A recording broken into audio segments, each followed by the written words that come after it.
So up next, we have Kate Rowbotham from the Smith School of Business with Collective Learning Labs, co-designing group assessment with students as partners.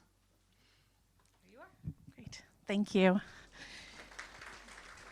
Thanks, everyone. It's so great to be here to hear what other people are doing, and it's really exciting, and I'm honored to be able to speak to you about something that I've been doing in one of my classes.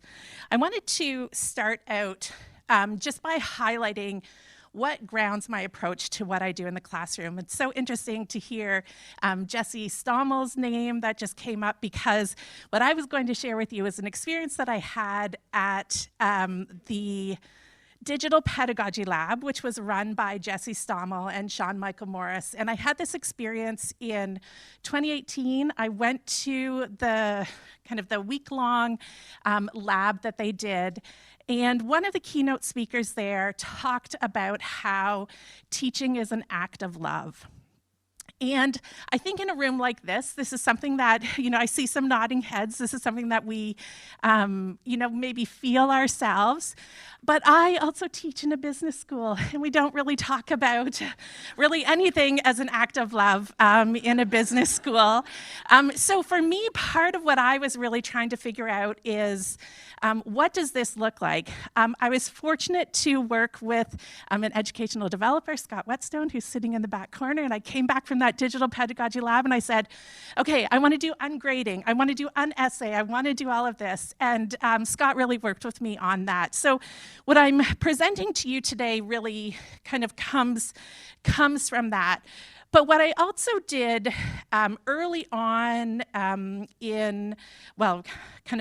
on in the pandemic, but later in 2020, I did an intensive reading course of Bell Hook's All About Love. And I'd been sitting with this idea of teaching as an act of love, but I hadn't really easily kind of put words to it. And Bell Hooks highlights these 6 ingredients of love. And so this, for me, when I kind of really sat down to think about it, I thought, well, this is what puts it together for me. So when I say teaching is an act of love, it really is about the care, commitment, knowledge, responsibility, respect, and trust that is fostered in a classroom setting. So the other piece that I just want to highlight for those of you who are in the academic integrity space is that the ICAI, the International Center for Academic Integrity, those last 3, responsibility, respect, and trust, are part of some of the core values of academic integrity that's there. So that to me was also just a really nice connection. So as I was saying, I was doing things like ungrading, I was doing things like the unessay, but that kind of kept it in that individual space. And I wanted to think more about learning in the collective. And Thomas and Brown, in their book about learning and rethinking learning, talked about collectives as being defined by active engagement with the process of learning. And it really, for me, was based on this idea that everybody in the classroom is a learner and everybody in the classroom can be a teacher too. And so that process and that active engagement with learning was really about how can we learn from each other in that space. And one of the things that Thomas and Brown highlight is that our students are learning from each other all the time in the university. So whether that is in the residence rooms, whether that is on the sports teams that they're on, or in the extracurriculars, the clubs that they're on, they're learning from each other and they're teaching each other. And it seemed to me that would be something that we could really pick up on in a very conscious way in the classroom too. So this is, I think, the other piece that I just want to highlight that they talk about is the differentiation between collectives and communities. And this was something that really resonated to me, because I think for a long time I was thinking about what's the community that I want to create in the classroom. And what Thomas and Brown suggests is that the community has, it tends to be more passive. And they're really thinking about the collective and using that term as the collective as a more active way, again, of engaging. So the collective learning lab for me is the group project in Com through 56. And I realized after I submitted these slides, Com through 56, that's useless to all of you. And I should have thought about that at the time, but it is the diversity and inclusion in organizations class that I teach to commerce students. It is an elective in our program, and our electives cap at 55, and I typically have a full class of 55 commerce students. So what the Collective Learning Lab does is students take over half of a 90-minute class, and it is up to them in their groups how they run that chunk of the class that they have. So the emphasis is really on discussion and not presentation, and thinking about application, engagement, and then also peer learning and the responsibility for peer learning. So in terms of the process, we really start with these two questions. So the first question is, what do you want to learn about? And then the next question is, what do you want to teach about? So what this looks like for logistics for us is early in the term, the class generates a list of topics that they want to explore. We're usually looking for a finalized list of 12 topics, but we generate a list of at least 25. I then set up Qualtrics that students can use to rate kind of their interest in the topics that they have put out there. So just on a 5-point scale, how interested are you in learning more about this topic? And so with that, we narrow it down to the 12 topics. The next question then is, what do you want to teach about? So once we have our 12 topics narrowed down, the students indicate their top 5 choices of things that they want to teach about, and they also are able to give a no-go topic. I don't want to teach about this one at all. It somehow, in the few years that I've been doing this, it somehow has worked out that the vast majority of the class get one of their top 2 choices. The most that I've had to kind of go down in the list, I think I've done like a third choice a couple of times, a 4th choice a couple of times, but somehow, and I don't know, this has just worked out, that people have really been able to teach about what they want to teach about, and obviously I think we can see the benefit of that.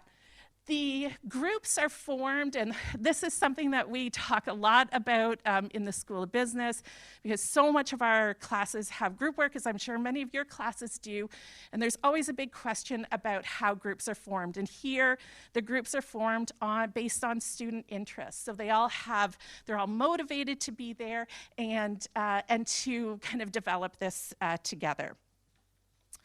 And then the groups work together to determine the content and approach that they're going to do.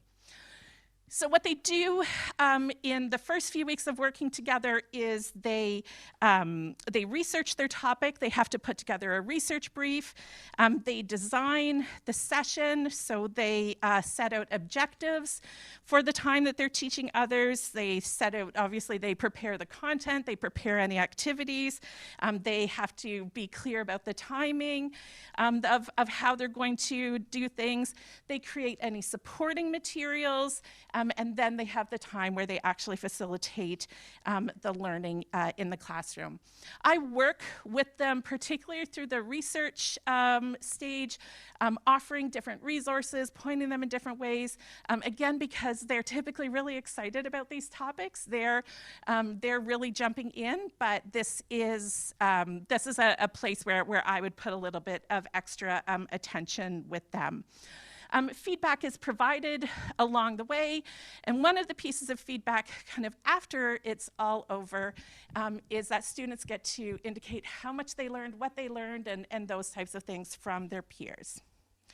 So what this changes in the classroom is moving from delivery to dialogue. And in so many of our presentations at the business school, it really focuses on one-way delivery. So we typically have students, and you can tell it's presentation time because they're wearing their suits and they all stand in front of a lovely slide deck that they've created, and they pass the microphone to from person to person. But it really is just a delivery. And what we're trying to really focus on here is dialogue. The other piece, moving from individual performance to collective learning. So really thinking about how, as a student, you're responsible for others learning in the class too. So, you know, students have a good sense of how others like to learn as students. So that's something that they can bring in, employing some of that for teaching their peers. And there's just a different piece of accountability that goes along with that. And the last piece is really just about shared ownership, that we all benefit from being in this collective. We all have responsibility to learn and grow together. And I think that, you know, to give students, to empower students in that way is something that's been really positive. The last piece that I'll just highlight is just some student feedback. So the freedom to explore projects that truly matter to us. This one maybe isn't particularly instructive, but I loved it because the person said, loved them. I learned so much from them. And just be able to, every topic I desired to know about more was covered. So something that, that's, you know, certainly showed to me that I was on my way to achieving my goals with this. All right, I know I was a little bit over now, but sorry. Any questions?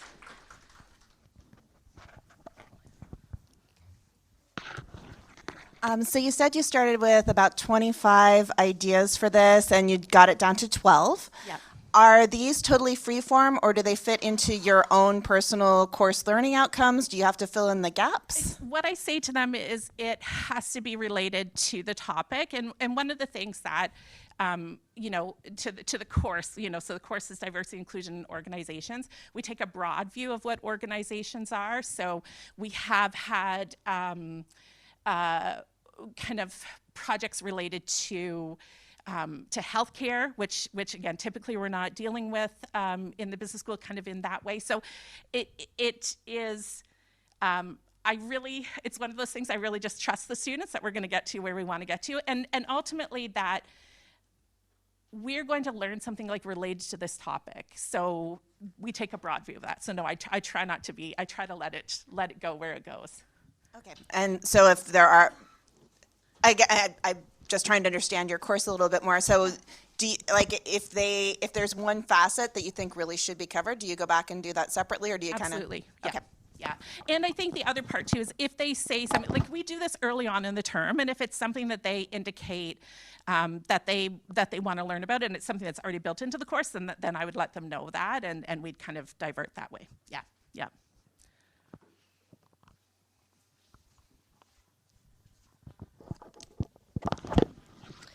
Thank you for your presentation.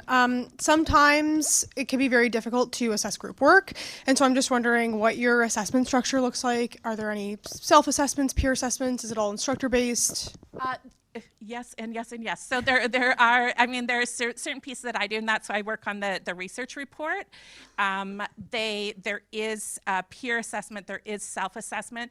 One of the other things that we do using feedback fruits is that students provide feedback on the quality of feedback that they got from their peers. So they are incentivized to provide good quality feedback for their peers too. So there's a whole bunch of pieces that factor in there. And is there a rubric or anything going into this assignment?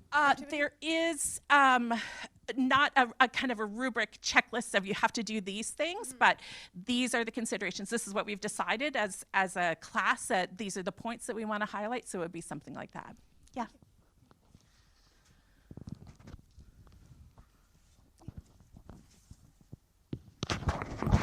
I guess this is more of a comment so Kate told me I'm a colleague of Kate's, and I knew about this, and I just wanted to echo and say some of the things that you didn't mention that the students in my class, so I adopted a version of this in my course actually in response to generative AI as a way to kind of get more in depth and multiple different points.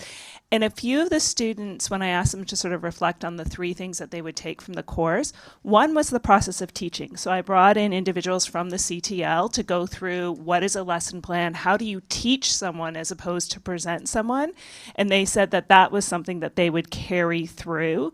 So just in terms of benefits, I just wanted to say it was a great idea and I adopted it, and thank you and very much. And the students really responded to it as well.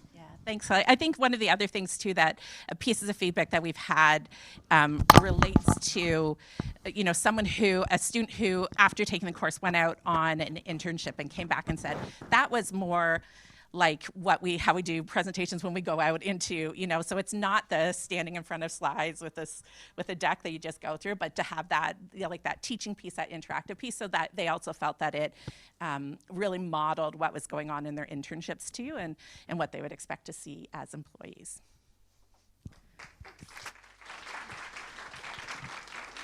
I have an extra Smith.